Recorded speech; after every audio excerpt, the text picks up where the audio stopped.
Est-ce qu'on est la meilleure tribune du championnat? Mais oui, je veux dire qu'on est la meilleure tribune du championnat.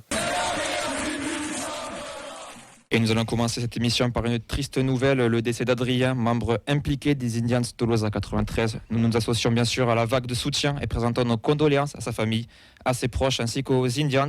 Nous lui dédions cette émission. Une minute d'applaudissements seront respectées avant le match de dimanche. On ne doute pas que les Indians rendront également un vibrant hommage à Adrien. On va commencer avec une autre actualité avec les jeunes, Sacha ? Ouais, puisque mercredi, donc les plus jeunes catégories du club, les U11, U13 et U15, ont partagé leur entraînement avec Denis, Jean-Ro, Niklas Schmidt et Zakaria Abouklal. On a vu des belles images de convivialité. Les joueurs se sont prêtés au jeu avec plaisir et ça fait des beaux souvenirs pour les enfants. Et Gélabert aussi, il a pris un coup d'épaule aussi. Apparemment, et on a vu Abouklal sourire pour la première fois de la saison. Ouais. Une pensée pour la petite Noémie qui n'a pas servi Abouklal le second poteau sur un centre et qui s'est pourrir. Donc du coup, elle a été consolée par ses parents à la sortie. Ça c'est moche. Non, c'était gratuit. En vrai, il y a des belles photos. On les a tous vus faire le petit signe, la petite célébration classique Abouklal. C'était quand même mignon. Comme par hasard. Ouais. Comme par hasard, on le met à lui. De quoi? À cette journée-là. En même temps, c'est le plus bankable de tous en même temps. Les droits télé, on enchaîne. Ouais, droits télé avec le milliard qui n'arrivera jamais, sauf si on compte en francs. Donc DAZN ne devrait pas obtenir les droits. Ils ont pas atteint leur proposition n'a pas atteint ce qui est la proposition attendue par la LFP. Donc a priori, le candidat le plus sérieux serait beIN Sport, mais il ne veut pas 100% des droits. Comme inquiétant.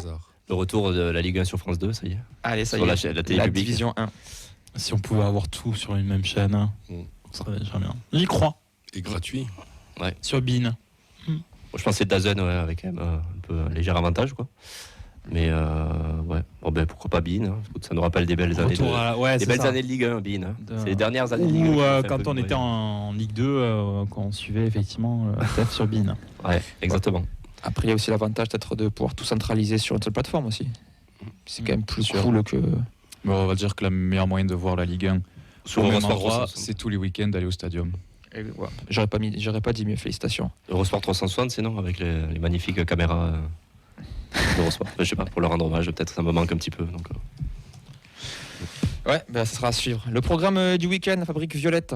Ouais, la grosse actualité, c'était les U15 qui se sont qualifiés pour les quarts de finale de la Génération Adidas Cup après avoir éliminé le Charlotte FC au tir au but après un score de 1-1 dans le temps réglementaire. Ils retrouveront les New York Red Bulls au tour suivant, donc en quart de finale. Club qu'ils ont déjà battu en poule, donc la tournée américaine se passe plutôt bien pour nos U15. Ouais, donc le printemps continue, donc c'est toujours les tournois. On va passer aux U11 qui ont gagné le prestigieux tournoi de Mogio. Si je dis pas de bêtises, c'est dans les Bouches-du-Rhône, la Champions Cup, donc avec un bilan dingue, 12 victoires en 12 matchs, tout simplement. Seulement 3 buts encaissés en 12 matchs. Le site du TFC qui a fait un article qui listait un petit peu toutes les performances des jeunes. Donc ils ont aussi cité quelques écuries engagées. Parmi ces équipes, on avait Nice, Monaco, Bordeaux, l'Union Saint-Gilloise, encore le CSKA Sofia. Donc une belle programmation. Pour les U12, eux, ils étaient du côté de l'Angleterre avec la Highland Cup organisée par Arsenal dans le nord de Londres. Et ils ont décroché une belle 3e place. À noter que le Toulouse FC était la seule équipe française engagée. Ils ont battu Liverpool, comme quoi ça devient une tradition dans toutes les générations au club. Middlesbrough et Tottenham également, avant de perdre contre Arsenal au tir au but après un score de 0-0, donc un parcours loin d'être ridicule, une belle 3e place. Le TFC devance des équipes précédemment citées ainsi que d'autres gros clubs comme Crystal Palace ou Leicester.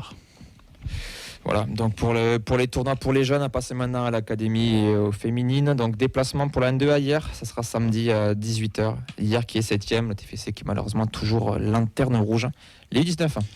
Les U19 reçoivent le RAF, donc Rodez, dimanche à 11h sur l'annexe 1. Le RAF qui est le 2e le TFC est encore en lice pour les qualifications en phase finale. Le TFC, lui, est 9e. Donc c'est Rodez qui est 2e, qui se déplace chez nous. Est-ce que tu leur fais Ils sont 9e, tout va bien. Est-ce que tu veux qu'on leur fasse? Non, mais on te fait un petit clap. C'est comme ça. Salaud. Les U17, ils reçoivent Mérignac, ce sera samedi à 18h sur l'index Bristaton. Mérignac 4e, le TFC est 11e. Voilà comment on fait l'annonce claire et précise du programme. Bien joué. On va passer aux filles.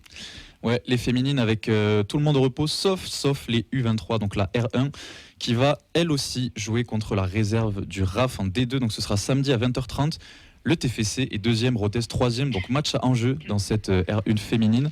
On aura évidemment les réactions d'Antoine Gérard mardi dans l'émission, qui nous donnera comme d'habitude les détails sur tous les résultats de la section féminine. Et voilà, et donc le programme à retrouver sur nos réseaux tous les vendredis et les résultats tous les lundis évidemment.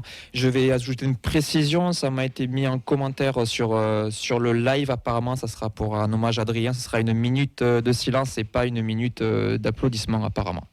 Donc c'est les Indians qui ont corrigé l'information qui avait été donnée par le club. Voilà. Mais un hommage sera bien entendu. Qui change par rapport à ce que le club a. Moi, j'ai aussi cette lecture-là, c'est que le club a proposé ça et les Indians ont dit on fera plutôt 1 minute de silence. On verra quel sera le résultat, mais enfin, moi je le lis plutôt comme ça quand en plus ils l'ont corrigé en citant le poste, mais je pense qu'ils ont plutôt préféré faire ça. Bon, il y aura dimanche, le club s'y pliera, je pense. Il y aura un hommage qui sera rendu.